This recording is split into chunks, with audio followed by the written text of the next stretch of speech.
Kuna kitu kama daraja hapa, sio daraja, sio culvert, ilijengwa kama mwenda asimu. Mtu yenye ilijenga vibaya kwa njia nyingine.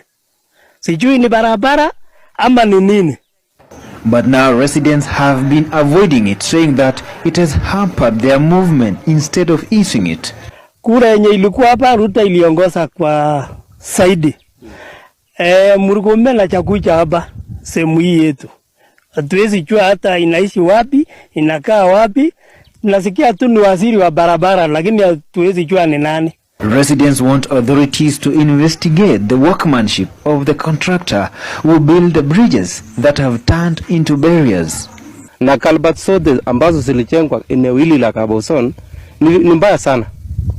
Haipitiki, imejengwa kombo vile imekaa yenyewe inaonekana. Hata kwa mtu mwenye anaona ambiwi tasama, anaona tu. Tulipiga kura kwa njia mzuri. Hii watu ikichukua tu kiti wanaenda kabisa.